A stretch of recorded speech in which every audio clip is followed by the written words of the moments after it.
Hello, everybody, and welcome to Getting Started with CMMC Compliance. I'm very excited about this session. I'm very excited to be moderating this session. I have some wonderful guests joining us here today. My name is Matt Bruggeman. I'm a federal sales engineer here at A-LIGN, but I'm really excited about who we have on the panel. We're excited to talk through a bunch of components to CMMC, right? We're going to go over the kind of the current state. What is CMMC? Where are we at in that timeline? And then also walk through a little bit more details around how do we get ready? What does that look like? How do I enable my environment for CMMC compliance? All these sorts of topics. So first, I want to throw it over. I'm very grateful to be joined by three great guests here. So I'll start one at a time here by who's on the left there first. So Noelle, if you don't mind, give us a quick introduction on yourself and Prevail.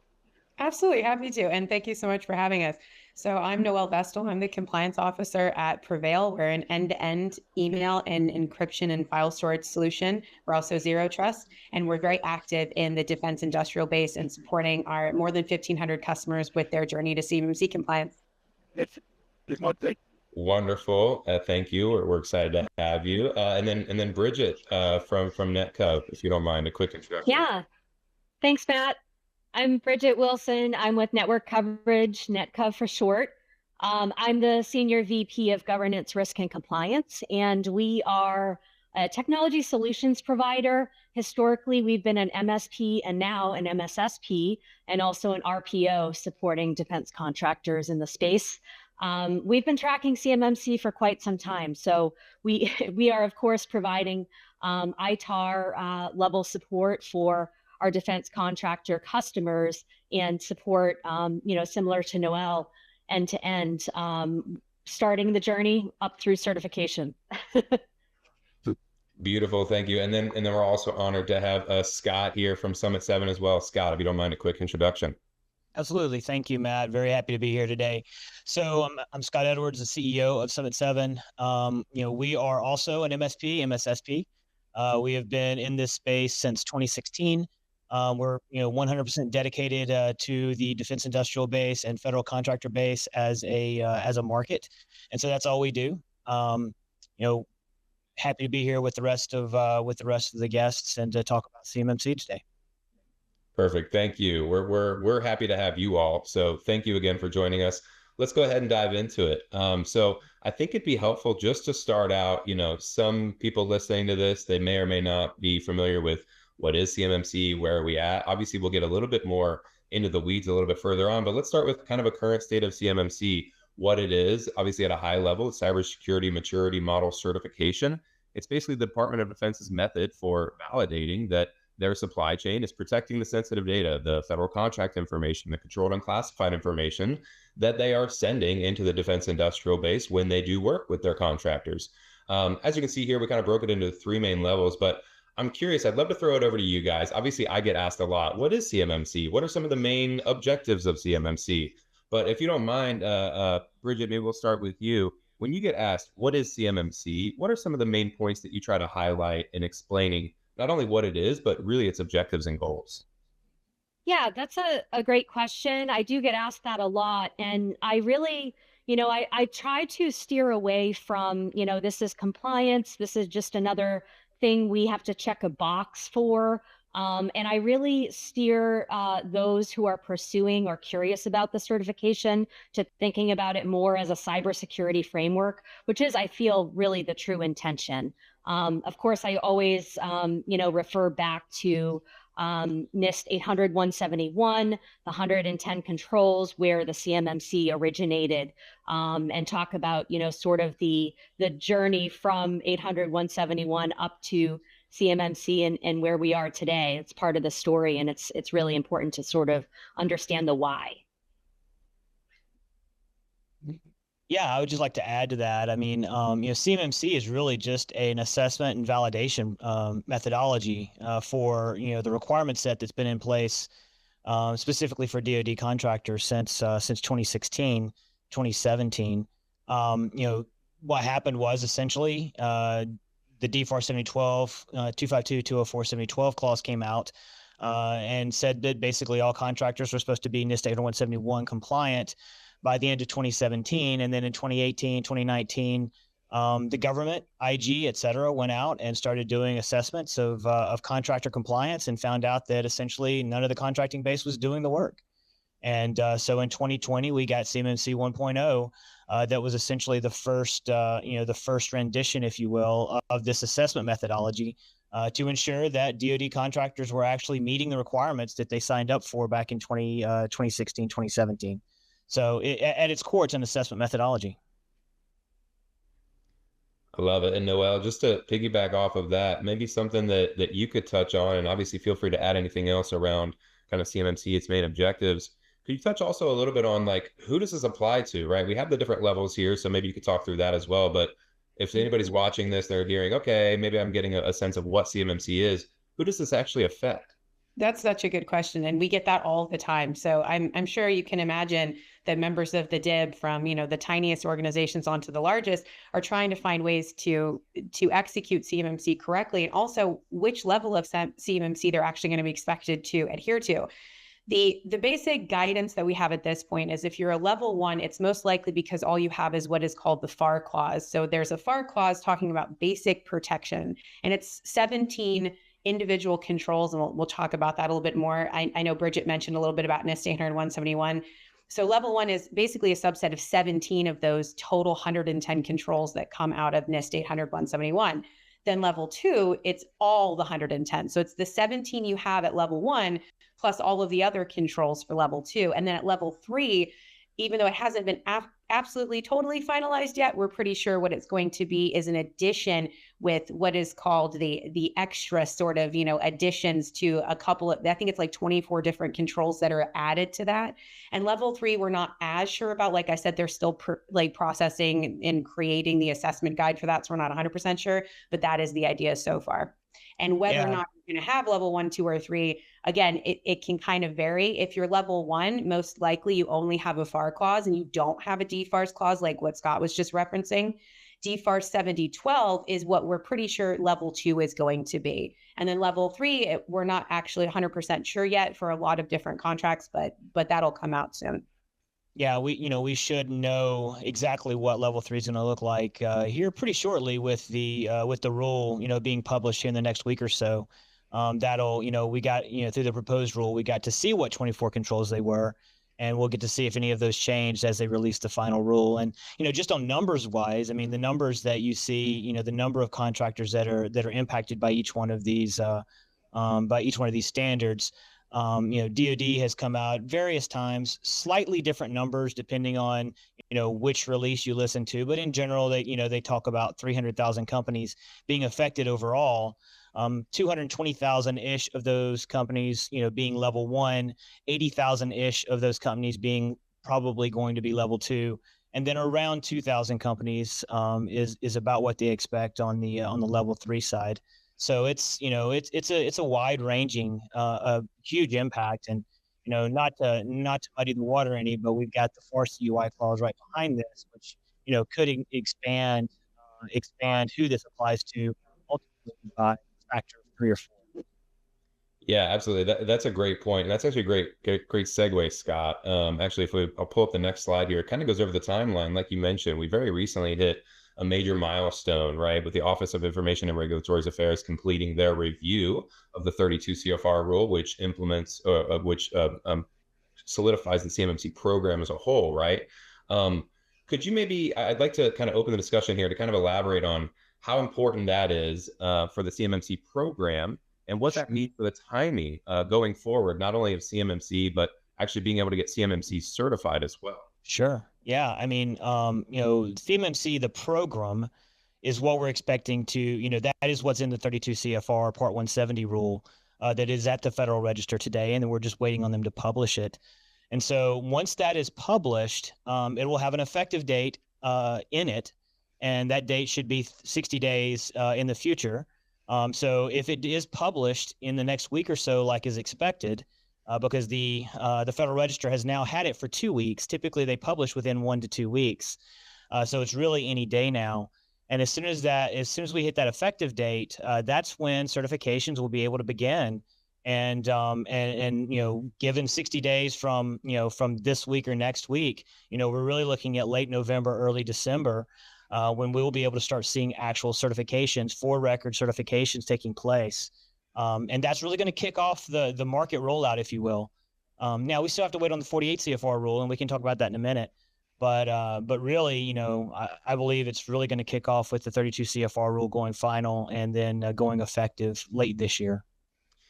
I would agree. And I think that's why we're seeing more and more interest, to your point, very imminent for when this 32 CFR rule is going to be published. So on that note, let's talk about, we've referenced 32 CFR rule, 48 CFR rule. A couple of them are referenced here on the timeline. Noel, maybe I'll throw it over to you first. Could you kind of talk about what is the difference between those two? And Scott alluded to, hey, we can talk about 48 CFR rule. Maybe dive a little bit deeper into the 48 CFR rule, what that does and what we're anticipating timeline-wise there. Yeah, absolutely. So 32 CFR, like Scott was mentioning, that's actually the regulation that creates CMMC as a law. So once that does come out, just to piggyback on what Scott was saying, when that does come out, you can, at whatever date, you know, depending on when it comes out, those 60 days when it actually has effectiveness, that's when C3PAOs, which are the certified third-party assessor organizations who will do those assessments for CMMC organizations who are seeking certification, they can actually start doing those certifications. As of right now, there have been assessments done that are CMMC assessments, but what they actually are is the DoD's assessment branch called DIBCAC. They've been working with C3PAOs because currently the law is DFAR 7012 that states you have to have 800-171. Once 32 CFR becomes law, then CMMC itself becomes, you know, the standard for that certification. Then DIBCAC, the assessment branch of the DoD, kind of isn't really involved in the CMMC assessments at that point. They'll still be doing their own assessments for different, you know, contractors who require it for whatever reasons, but CMMC will basically be taken over by the C3PAOs at that point. Now, when does it come into contracts? CFR 32 has nothing to do with when it actually is executed in contracts. That is where CFR 48 comes in. CFR 48, which is still going through its own regulatory process and is a few months behind, probably even more than that from CFR 32 right now. Once CFR 48 becomes law, that is the actual mechanism for putting CFR 32 or CMMC into actual contracts. Perfect. I appreciate that explanation. So it sounds like imminently the CMMC program will be finalized, and then 60, maybe 90 days after that, I could get CMMC certified if I'm level 2 organization. And then not too far from that, but maybe a few months back, 48 CFR rule will allow DoD contractors to implement that in my contract requirements. So it sounds like there's a little bit of a gap there to be able to get certified before maybe it shows up into your contract requirements. Bridget, I'll throw it over to you. Could you speak to, like, I'm just curious, what are you seeing in the market right now? Like, if your clients, your potential clients you're talking to, in the ecosystem in general, are you seeing clients generally be aware of this timeline and the implications and what that means? Yeah, I think it's really interesting because we've been tracking this, you know, obviously since the inception of CMMC 1.0. And I think everyone in the defense industrial base, or I should say supporting the defense industrial base, was sort of ready to go, ready to roll way back when 1.0 was first discussed and outlined, right? But the interesting thing is that we've gone through several iterations at this point, going from CMMC 1.0, which had an additional 30 controls, which of course, I probably can speak for everybody on this call and many other people supporting the defense industrial base. I was all for it. A couple new domains added, a lot of additional controls around application allow listing and incident response, which for me, you know, running a SOC, being engaged in 24/7 cyber response and dealing with incidents firsthand, I thought this is great. You know, everyone's going to be in a great position. It's all about cybersecurity. It's all about detect and respond. Then we saw the iteration of CMMC 2.0 say, okay, wait a minute. Now, this was a lot. Let's roll it back a little bit and let's focus on those initial 110 controls in theory for level 2, right? And let's just roll with that. And I think the sort of the unintended and maybe a little bit unfortunate impact of that was that defense contractors had a little bit of whiplash and a little bit of shock going on through that process. I know personally, as I mentioned, we've been supporting many clients in defense and aerospace, and through different industries who just happen to be contracting with the DoD, who I see range from let's do it. We don't want to be the low hanging fruit. Let's get it done. Let's lock in the business that we have today and make sure that we're on top of this, to let's just wait and see, to we don't even know if we want to do business with the DoD because maybe it was just such a tiny percent of our margin, and maybe it's just not worth it. A lot of concern around costs, a lot of concern around, am I going to be able to write this into my contracts and recoup the cost to get compliant. So a lot of question marks, and I think it's been a little bit of an unfortunate impact in kind of allowing more people to make the case to just pump the brakes. And just one additional thought on that, what I thought was really interesting this summer is we've never seen, I think we're looking at some of the estimated turnaround times for going through internal review and the proposed rule becoming final. We've never seen really rules move with this much efficiency through that timeline, through all the necessary steps to get to the Federal Register. So I honestly feel like we're sort of instilling more confidence in the seriousness of this program and the fact that it is going to become a reality. It is going to go live in 2025, no question about that. As Scott mentioned, we may even see it 60 days will be ahead of 2025. So it's really been interesting. Yeah, one thing I'd like to, kind of hop on the back of is, when is this going to show up in contracts? And it really depends on where you sit in the supply chain. If you're a subcontractor, you're going to see this requirement from a contractual standpoint before it shows up in a government contract. And the reason is because the prime contractors have to prepare for those RFPs that are expecting to drop in mid and late 2025. And so if your prime contractor basically says you're going to have to be CMMC certified to be on our team, our capture team for this specific contract, they may not have the actual RFP yet that has it in the contract because 48 CFR may not be approved yet, but it's still going to be in your contract because they're trying to build a team that they're going to make sure can actually be awarded a contract when that RFP drops in October or November of next year.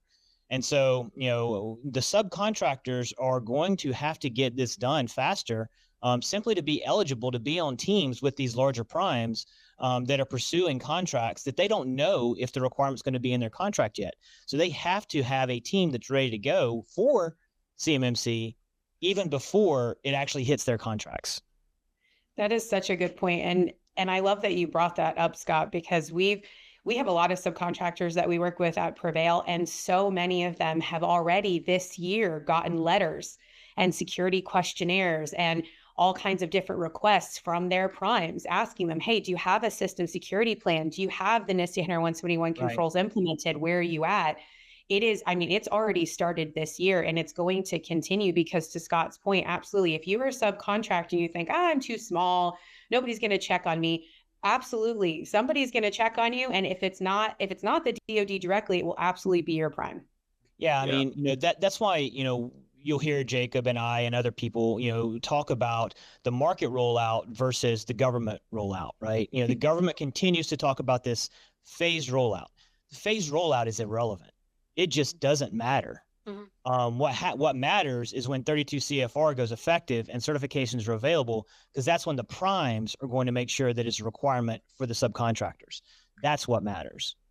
Definitely. I think one, I would say, sort of unfortunate component of this is that there's still not a lot of clarity around the trickle down effect, to your point, Scott. And those of us supporting defense industrial base, I know I, for one, have assumed that there will be a trickle down. And so I've been, shouting from the rooftops, anybody who will listen, you will be expected, if you're handling CUI, to have a certification when the rule is finalized. And so I'd say there's still a lot of misinformation out at events, conferences. Everybody wants to talk about CMMC, which is really cool. We've been waiting for this. But there are still those that are saying, well, it's not going to impact me. I'm just a little guy. I'm not going to be accountable for this, et cetera. So I think sort of changing the conversation around that is really important at this point. Yeah, I mean, I don't know that the government could be really any more clear that it follows the CUI. It doesn't matter if the CUI, if it flows 33 tiers down the supply chain, if you have CUI, you are going to be required to do this, right? It's not just your top 2 or 3 tiers of contractors. So, that is definite misinformation that needs to be dispelled where it's found, because it's going to end up getting people in really bad situations from a contractual standpoint with business that they may have held for years, that they at some point may not be able to do anymore simply because they believe some misinformation about their requirement set. And it's important to mention too, because this is exactly what we had talked about at the beginning of our conversation. This is already required now. So if you have a DFARS 7012 clause now, you are already required and already expected since December 31st of 2017, when the rule when DFARS 7012 became law. Once it started going into contracts that following year, you were expected to be NIST 800-171 compliant. The whole reason CMMC exists is because of so many companies who said, oh, sure, I'm compliant. I'm 110 out of 110. And they hadn't done anything or very little. Yeah. And so then the DoD realizes, oh, wait a minute, we actually should probably, trust but verify. And that's really what CMMC is that verification. Yeah, I mean, you're exactly right. The only part of this entire program that is new is 1, the assessment component, and 2, the level 3 component. That's it. Yep. Right? Exactly. Level 1, level 2, you've had those requirements before. You just haven't had to get a third-party assessment. Exactly. Yep. I was just going to say, I'm really glad we're touching on all of this. At A-LIGN, I hear very similar things. So it sounds like what you guys are hearing in terms of questions around, hey, is this going to actually flow down to me? But more and more, I'm hearing subcontractors, to your point. I think, Noelle, you brought this up. My prime's starting to ask about this already, right? Yeah. And 32 CFR rule hasn't even passed yet. Just imagine how much more they're going to be asking, i.e. maybe start requiring you to get it taken care of. So I'm going to go to the next slide here. I think this is a great conversation. I want to basically piggyback off of what we just mentioned before. These are some of the benefits of CMMC certification. Scott, you just mentioned, obviously the biggest thing is, hey, maybe I've been doing this work for years and I don't want to lose out on existing work. We talked a lot there, which I thought was great to touch on, a lot of different organizations within the DIB. No matter how far down you go, it's data centric, right? Where does the data flow? Where does that controlled and classified information flow? At the beginning, we mentioned a little bit about those serving the DIB, the Defense Industrial Base as well. I thought maybe now could be a good time to ask you all, and I'll just throw it out to the group, whoever wants to take this first. Could you talk a little bit more about the external service provider component? Because I get that question a lot as well. Hey, maybe I'm not on a DoD contract myself, but I'm getting these questions around CMMC. Does it apply to me? Does it not? Could you just touch on ESPs, how it affects them, that sort of thing? Sure. So, there's 2 different types of providers out there. You have CSPs, cloud service providers, and you have ESPs, which are your MSPs and MSSPs. Right? Managed service providers and managed security service providers. And so, CSPs have one standard called FedRAMP, right? They have to meet the FedRAMP standard to handle CUI, whereas ESPs are going to have to be CMMC level 2 or whatever level your customers are meeting, right? If you have a customer that's CMMC level 3, has a CMMC level 3 requirement, you're going to have to meet CMMC level 3. If you have all your customers at CMMC level 2, you have to, also meet CMMC level 2. That is based on the language we have today in the proposed rule. Could that change with what we see in the final rule? Absolutely, that could potentially change. But as what we know today, from the language in the proposed rule, all ESPs will have to be CMMC certified to the same level as their customers at a minimum, and CSPs have to be FedRAMP moderate at a minimum. And so that's kind of the standard. Michelle, do you want to add anything to that? Or Bridget, sorry. Oh, yeah. Well, I honestly second what you're saying. And again, I think same to be said for subcontractors in the DIB can be said for MSPs, MSSPs, CSPs, right? There is a decision to be made. And if you want to continue to support subcontractors who are required to be CMMC compliant, you as well should be making those plans. And given the estimated timeline for readiness through implementation through certification, those conversations should already be happening. I know network coverage as an MSP, we have been clearly tracking this for quite some time through all the ups and downs, and made a decision. Yes, we want to continue to support these clients that are so valuable to us. And yes, we're going to commit to becoming CMMC level 2 certified at a bare minimum, right?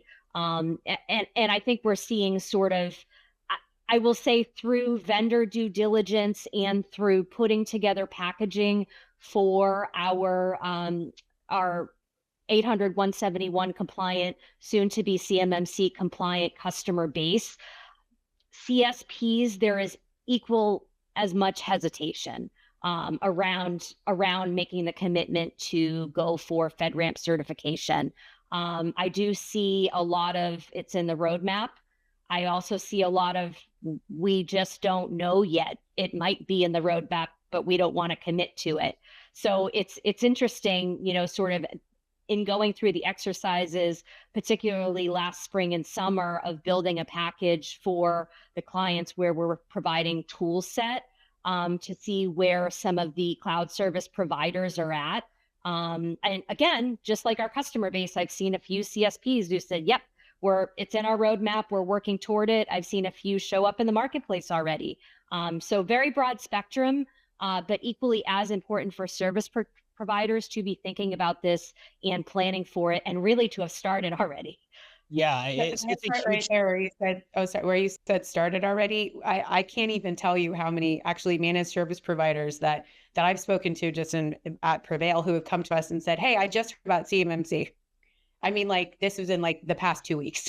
Yeah. So to your point of you should have already gotten started, I think you're absolutely right. There are a lot of MSPs and MSSPs and other external service providers out there who aren't even aware that they're going to have to do this. So I love that we're talking about it here, and I'm hoping that can spread that awareness, because there are so many managed service providers out there and other external service providers who aren't aware. We're a cloud service provider. We've been aware of our requirements because of DFAR 7012, but this is brand new for external service providers. This is the first time that they're actually expected to have a certification in line with their customers in order to be able to assist them in their protection of CUI. And to go back to what you were saying, Bridget, the tool sets, for ESPs, the tool sets that we use to support our customers, we have to make sure that they all meet the same standards, right? And that is really, really challenging for an MSP and an MSSP to do, because so many of the tool sets, that is this, what you would call the standard package of most MSPs and MSSPs that use, they aren't FedRAMPed, right? They don't have the ability to handle CUI. And so, if you are planning for that, if your service infrastructure, is prepared to handle that CUI, your entire support infrastructure has to also be FedRAMPed. And that is a challenge. That is a huge challenge. And most MSPs and MSSPs are not going to be able to leverage the same tech stack that they have been using to support their commercial clients for however long they've been around. They're likely going to have to build a brand new tech stack from the ground up to support these customers. Yeah, I'm glad that you sort of touched on that too. I'd say from an MSP, that's probably one of the most interesting parts of this journey, is the tool stack itself. And in particular, not to get too in the weeds here, but when we're talking about housing CUI, that's pretty obvious, right? The cloud service provider needs to be FedRAMPed. But when we're talking about security protection assets, we're looking at the same exact requirements. Yeah. And so there are very few, at least in my experience, and we've gone through a lot of due diligence, a lot of interviews last spring and throughout the summer, and still ongoing. It's tough. Yeah, it is. And I guess the takeaway, because this is kind of an overview session. So the takeaway really for, people watching this is make sure that you are fully vetting either your current MSP/MSSP to make sure that they're actually doing this work, or two, if you are looking for a new MSP or MSSP, ensure that you're fully vetting, that company as well. because, the worst thing that can happen is for you to go all in with a provider and then go get your cert, go sign up with a C3PAO to get, an assessment done, and then, fail because your provider wasn't doing their job, but, even though you may be doing yours. That would be really bad. That would be very bad. And as a C3PAO, we don't want to see that either. So please heed their advice. I think this is a great discussion. We're going to touch a little bit more on kind of enabling your environment for CMMC compliance, which I think we were touching on a little bit there. But one thing I want to hop into is why you need to act now. We've kind of talked about it. We've kind of danced around it a little bit. We've talked about the timelines. We talked about, I think y'all were just talking about, hey, if you're talking to an MSP and they're coming to you and saying, hey, we don't know what CMMC is yet, or we're just kind of figuring out that this is applying to us, not a good sign. Why? Well, there's a roadmap ahead, right? I would love for you all to kind of talk about what are you seeing as, I guess I'd say, a typical timeline when you're talking to organizations that are seeking certification in order to get compliant, right? We talked about, hey, CMMC as a program is going to be finalized any day, any week now. And then it's going to start showing up in DoD contract requirements later, but probably in your contract requirements earlier than that. Okay, that's about how much time do I have, but how much time do I need, right? So what are you guys seeing in terms of timelines that are clients that are coming to you to actually get compliant and get ready for an assessment? And then touch on obviously why does that speak to the importance of starting as early as possible, obviously like now if you haven't yet. Of course, any answer here is going to be contingent on appetite of the subcontractor, budget of the subcontractor. And to be honest with you, again, I have subs who are, hungry and ready to go and want to get it done, who, potentially from building system security plan, building out plan of action and milestones, that's your poem, that's your roadmap for all intents and purposes, to actually closing all of the gaps cited, whether it be with a policy, a process, or a tool. At best, I'd say really somewhere around 6 months. Again, comes down to budget. If there's tooling that's missing, it can be a little more costly. So we want to think about prioritizing more weighted controls, for example, against those that are, not as weighted in the grand scale. And I'd say if those who are taking more of a wait and see approach, we've definitely started readiness and we're maybe, 12 months in plus that and, not quite there yet and still a ways out. So it has to deal with appetite. It has to deal with budget. And the other thing that I would caution any subcontractors in thinking about timeline is part of the 800-171 control set is the intention not only to have the controls in place, but to show maturing of those controls over time. So if we are writing all our policies a month before we plan to go for level 2 certification with a C3PAO, it's going to be glaringly obvious that this was kind of slapped together with, Elmer's glue and popsicle sticks, right? We want to show that the processes have been in place, that we have been reviewing, modifying policies, bettering our controls, hardening our endpoints over time. And I think that, if you can come to the table and say, it's been 18 months, we wrote these policies day one, and we've changed them 3 times already because we need to just tweak what we're reporting for workflow. This wasn't working for us. We changed it. That goes a long way to, really instilling confidence when you meet with your C3PAO and you meet with your CCPs and CCAs and lay everything out on the table. This is what we have. Yeah, in general, what I would say is that it really comes down to scope, because there's 2 impacts to when you scope out your environment. One is going to be how long is it going to take you to get ready, and 2 is how expensive is it going to be, right? If you have, there's lots of different ways that you can get there. You can get there by using, an all-in strategy where you uplift your entire organization into a compliant infrastructure, That's one way of doing it. Another way is an enclave type approach. That's a second way. A third way would be, a third-party file sharing solution, which, has applicability.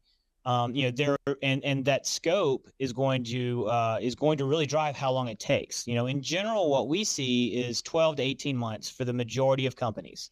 With enclaves, you can be a little bit faster in some cases, but in general, it's 12 to 18 months. And we've had companies that have taken as many as 2 and 3 years to do it for various reasons. So it can take a long time. And one of the things, just speaking to the slide here, the lead time on these contracts, if you're trying to wait to submit or to get ready until you find an RFP that has the requirement in it, for contracts under $50 million, it's the PAL, the procurement administrative lead time is about a month. And so, if you see that RFP, you've got about 30 days to get ready at that point. And that's just not going to happen. It doesn't matter what scope you pick. It's just simply not going to happen. And so, Noelle, I saw that you were trying to speak there. Would you like to add on to that? Yeah, I was just going to say that I completely agree with both of you 100%. And I joke all the time, but it isn't a joke, that I should get a shirt that says compliance ... It depends, because it does. It 100% does. To Scott's point, if you have, let's say you have a consultant that comes in and you spend, however much money, maybe you don't have a budget. Maybe you're a larger organization and you've just got to really be motivated to get this done. Like to Bridget's point, I've seen people as well do it in as little as 6 months, but they have been killing themselves to do it. And they have a whole bunch of external assistance in order to get there. The 12 months is pretty standard, I think, across the board for most customers. But again, also like Scott says, I have seen customers take up to 3 and even 4 years to integrate their compliance. And there's a varying amount of differences. I mean, what if you lose the person who was doing all of your CMMC work right in the middle of doing it? You have to start. There's so many different things and so many different factors that can happen.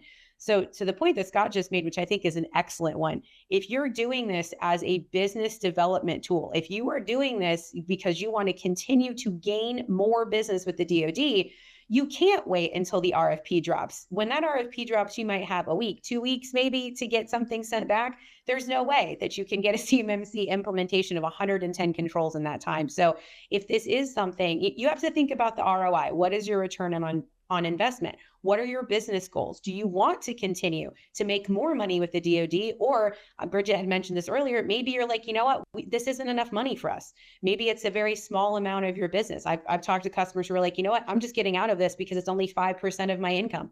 Okay. But I've also talked to other people who it's so significantly more than that. So obviously they're going to be more invested. So it really just depends on your motivation, your accessibility to the people who can actually get done what you need to get done. And honestly, a lot of times it does come down to budget as well and how much money you're willing to spend.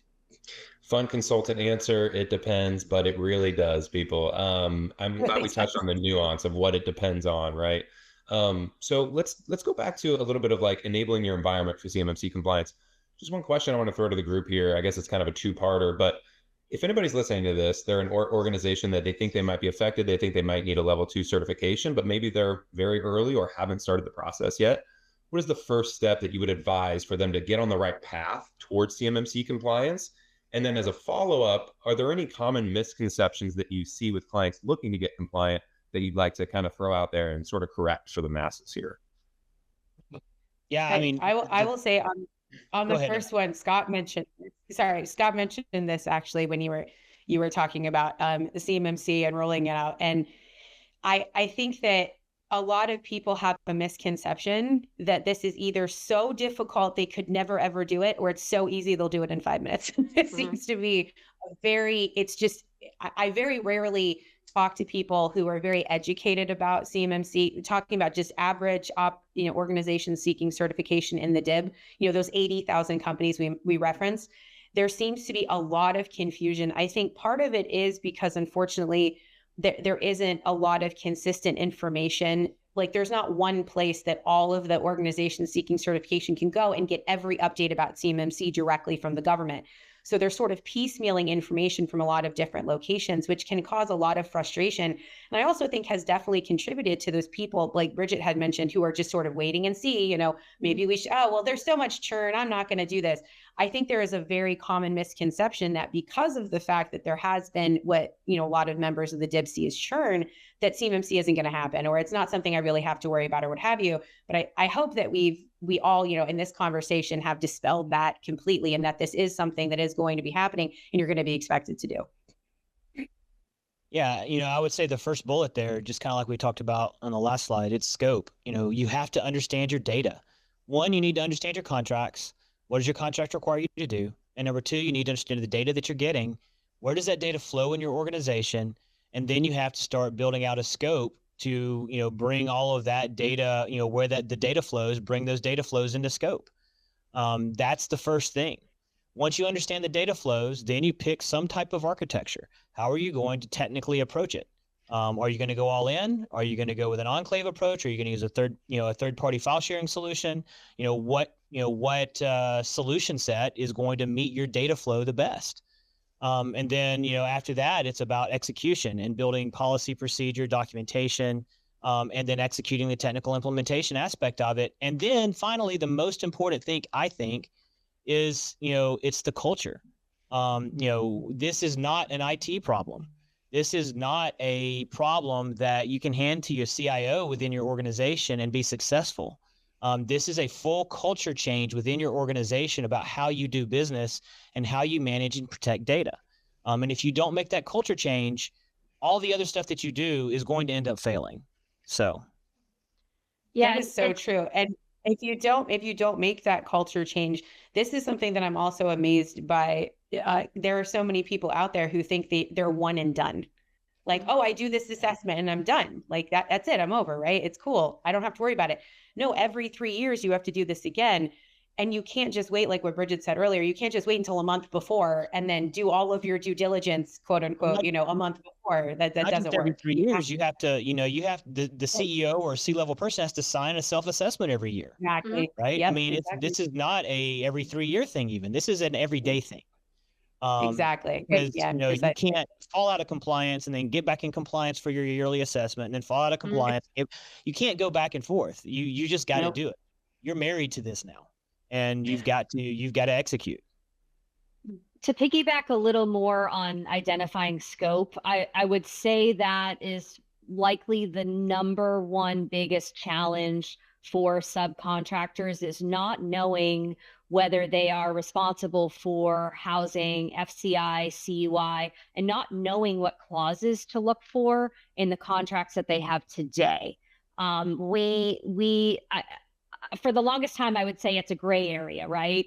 But it's really not. It's a matter of identifying, do we have a FARS clause? Do we have a DFARS clause? I talk a lot about ITAR, export controlled data, right? Because as we're scoping and designing our secure perimeter, we have to be cognizant of that. There are, in a lot of cases, more restrictions, in all cases, more restrictions on export control data, which means even if we have identified a potential CMMC compliant tool, we may not be able to put our ITAR export control data in that tool. So there's a lot of work in identifying scope, identifying what you're responsible for, understanding what you may be responsible for in the future, short of actually having 48 CFR and having the CMMC clause written into your contract. I think that's the number one biggest stumbling block.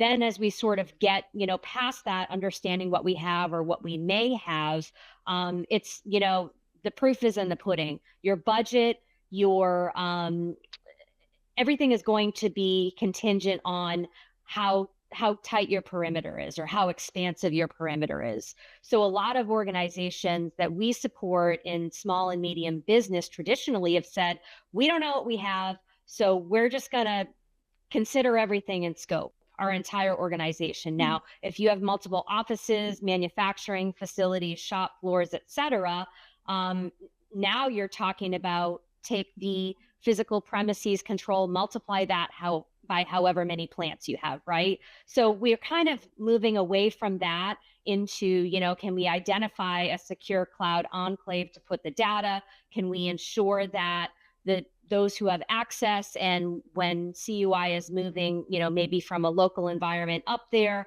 or back to the local environment, that we have encryption in place and the necessary tunneling and controls, et cetera, to secure the flow of that data.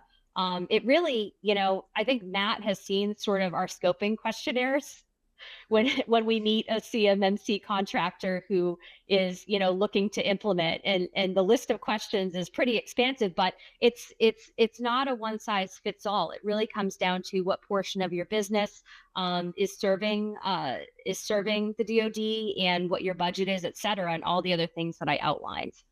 Yeah, and Bridget, to continue that, making sure that the scope that you end up going with is actually a usable scope. Because what we see some people try to do is scope down their environment so tightly that the users are not ever going to be able to execute in that environment. They're just going to do their work in the least restrictive manner possible just to get their job done. And so they're not going to use the environment appropriately. And so now you're going to have CUI and potentially ITAR data spilling out all over your non-CUI environment. And now you have to clean all of that up. And so, it's got to be a usable, a usable scope where the users can actually do their job in that environment, using the rules that you put in place. Because if you don't put that type of environment in place, you're just going to end up cleaning up a bunch of CUI that's not in the right place all the time. Yeah. Limiting the scope, I couldn't agree more when we're talking about limiting that scope, because again, you are going to have to do this this is a culture shift. So do you want to culture shift the entire company so that, for example, what Scott was just mentioning, if you have, people are going to be people, they're going to try to do the least restrictive way to get done what they need to get done. If you have a culture that you have sort of, incubated this idea that security is the most important thing, you're going to help a lot of those problems sort of solve themselves. But you can also do that quite a bit, technologically speaking, like what Bridget was saying, by really, really limiting that scope as much as you possibly can, because the smaller you can make that, sort of attack vector, if you're your CMMC compliance boundary, it's just a lot easier to maintain it going forward, because like Scott said, you're married to this now. You're going to be doing this over and over again. So do you want it to be more complicated or less? Yeah, but you just can't make it so small that it's unusable. That's yes, the real challenge. Yeah, exactly. So Path of least resistance. Yeah. Yep. So get with a firm that can help you kind of decide what is that line, right? So sounds like great places to start. Get more education on the topic, understand the requirements, but then understand your specific requirements and your specific scope. And obviously, if you're listening to this, you're doing the first part of that and trying to understand and learn more about CMMC. As we think about starting to wrap up here, one thing I want to touch on is, obviously, I think I noted up top, at A-LIGN, we're a C3PAO, right? So that's the third-party assessment organizations that are going to performing the assessments for certification for those level 2 organizations. I think it was Scott that mentioned earlier on some of the numbers around how many organizations are going to fall into these. It's estimated upwards of 80,000 will need that level 2 certification. Can you guys speak to the importance of and what you're seeing right now in terms of C3PAO's schedules and availability? Sure. Because obviously I have a certain perspective on this, but I want to hear, what are you guys seeing in terms of availability and why it might be important to start thinking about getting on their schedules now? I mean, we work with a number of C3PAOs, A-LIGN being one of them. And we see pretty much everybody that we're talking to, the other ladies can chime in here on this as well. I think it's probably going to be similar. But what we see is people booking into April and May of next year right now. And in some C3PAOs are even further out than that. So it's tight already. I would agree. Even the smaller ones, ones that I think we probably partner with, a couple dozen of the C3PAOs are out there. Even the smaller ones are booked out until March of next year, and the larger ones are even into the end of next summer. So yeah, if you haven't gotten on the schedule yet, it's definitely time, because that timeline comes into play here that we talked about at the top of the hour, right? That we had the conversation about how, 32 CFR comes out, 48 CFR comes out. So if let's say 48 CFR starts showing up in contracts next summer, well, if you haven't already gotten on a schedule with a C3PAO, who knows how far out they're going to be booked by that point. So you want to definitely communicate with them as soon as you can. And I think it's really important to sort of, reiterate here that you don't have to be at 110. You don't have to be completely implemented to start having these conversations. Many of the subcontractors that we support are having these conversations now. And I'm really sort of pushing everyone just to start talking. Figure out what it's going to cost, right? Because we're talking, to some extent, getting the certification into the budget for 2025. Those conversations should be happening now, and getting in queue. To Noel's point and Scott's point, it's important to get on the books. You give yourself, in these scenarios, you're giving yourself a little bit of time because we know that the ruling isn't officially live. But again, locking yourself in, and then once you're under contract, going back and saying, look, have we done our readiness? Are we doing everything we can right now to push this forward? Because we have a date that we need to be ready to come to the table. And of course, the C3PAO is going to appreciate you being that much more prepared when you come to the table and sit for your assessment. And really another point I want to make here is the number of certified CMMC professionals and assessors is small. So I think it's just really amazing to see all of the opportunity for those who are in the business, who are, interested in pursuing certification. There is going to be a home for every single one of you. So I would highly encourage, security analysts on our team, anybody who's interested in, sort of achieving certification and becoming involved in either the readiness side or the assessment side, to go for it. It's a great opportunity. And, it's exciting to see people sort of dive in feet first and know that they'll have a home with a C3PAO. I'm glad you mentioned that, Bridget. That's a really good point. As we think about wrapping up, this has been a fantastic conversation here. I think I just want to throw it over to each of you for a final chance to say any closing remarks, any words of wisdom, any sage advice.